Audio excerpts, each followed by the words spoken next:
happy Wednesday and welcome back to your feel-good breakfast show, Expresso on S3. Now, Woolies is obsessed with quality and flavour, and they've spent years coming up with innovative ways to ensure that they provide us with the most flavourful fruit cultivars. Now, Specialist Technologist from Woolworths Food, Colin van den Heuvel, is here to tell us a bit more about their flavourful stone fruits that you can find in store. And I was thinking, we were actually just chatting now during the break, van den Heuvel, quite an appropriate name for a man in your position, because it feels like you have to go over mountains and hills to find these beautiful fruits. Absolutely. Great to have you with us this morning, Colin. Good, good. No. So let's quickly define, for those that don't know, right, a stone fruit. What exactly qualifies a fruit as a stone fruit? So for all intents and purposes, for us, a stone fruit is a nectarine.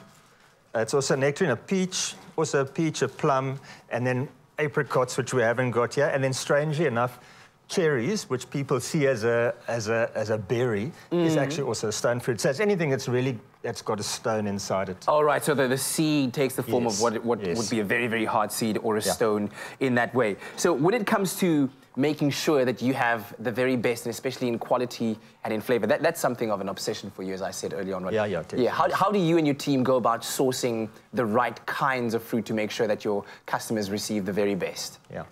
So let's talk about nectarines. Within nectarines, there's different types. You can see there's white flesh, yellow flesh, and within that, there's different varieties which ripen at different times of the year, and each taste different. And so a farmer would typically have 10, 20 varieties throughout the season, and we work very, very closely with our growers and our suppliers, and we would visit them almost every week. We would taste what they've got on offer for that particular week. We would say, you know, listen, export that, it doesn't really taste all that great, but this is what we want for Woolworths, this is what we want, this variety for Woolworths, and then they would pack and ripen that for us for the next week. So every week we on it, what varieties we want, from which farm, so very much on it. Educate me a little bit. You spoke about white nectarine and yellow nectarine. Other than the obvious colour, what is the other differences between the two? So a white flesh nectarine in South Africa, there's different taste profiles.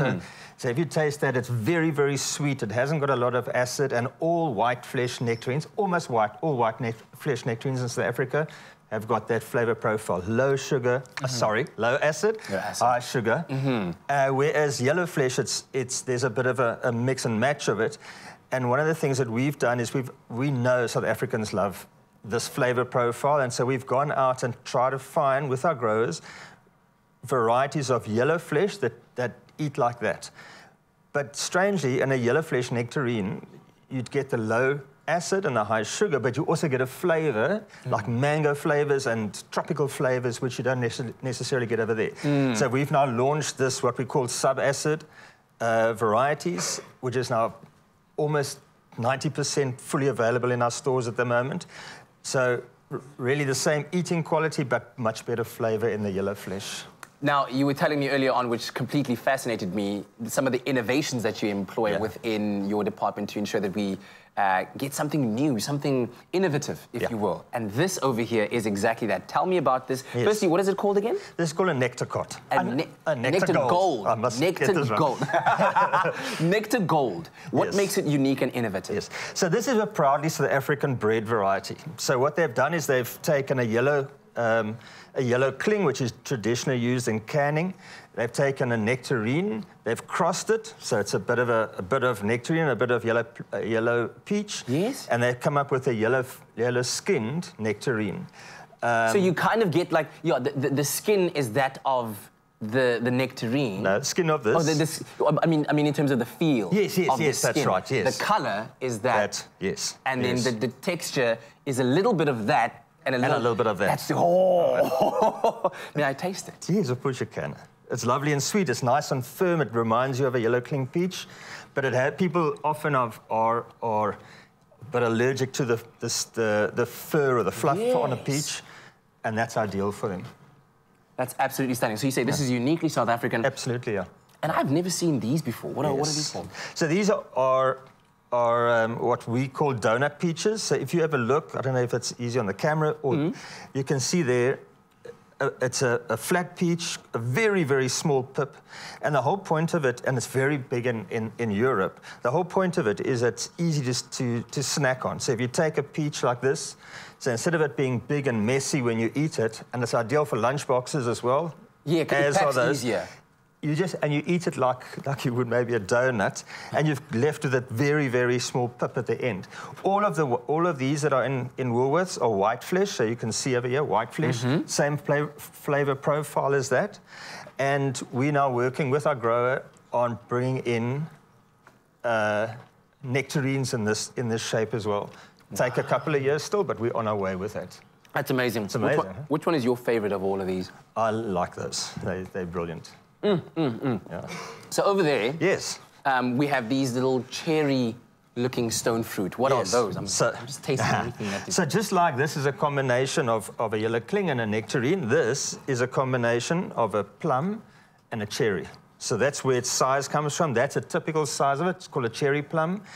If you look at the inside, it looks like a plum, but it's got the size of a cherry. And these are exclusive to Woolworths. They're grown in the Cape. One of the farms is the famous Boschendal farm where it's grown on. Wow. Also lovely and sweet. Ideal again for snacking. So this you can put almost the whole thing in your mouth and eat it. Yes. Again, ideal for lunch boxes. And we're finding tremendous traction with that. Customers love it. So, yeah. I wonder, from the process of, like, you sitting there with your team and you conceptualize, okay, these two would combine well. Then it's got to go somewhere where it gets cross-pollinated. Yeah. Then at some point it has to get planted and then grown and in ideal circumstances, and then finally the fruit comes out. Yeah. How long does that process take? It's long. It's long. So listen, I'm not going to take credit for breeding this stuff. We go to breeders and they show us what they've got. But from bringing in a variety into South Africa, it goes through quarantine, it goes through a testing phase, it then gets planted out. It can be 10 years, you know. It's a very long process. Yeah, and the end result is absolutely delicious. Yeah. So you were saying that this is your favorite among South Africans. What do we like the most? What are South Africans? Nectarines. Up until now, it's been that, but with the introduction of this better flavoured nectarine, we're seeing tremendous growth in this. To a point that they're pretty much equal. Oh, it's the juiciness for me. That's right, yeah. Okay, Colin, thank you very much. Pleasure. Fantastic work that you've done. Woolworths, of course, pick their farmers. Whoa, don't do that! I chop you! What is Oh my goodness. Woolworths pick their farmers before they pick their fruit, ensuring that the farmers are as obsessed with quality as they are. So shop Stonefruit and Woolworths' iconic and exclusive ranges in store, online, and of course on the app. Clem, I'm coming for you.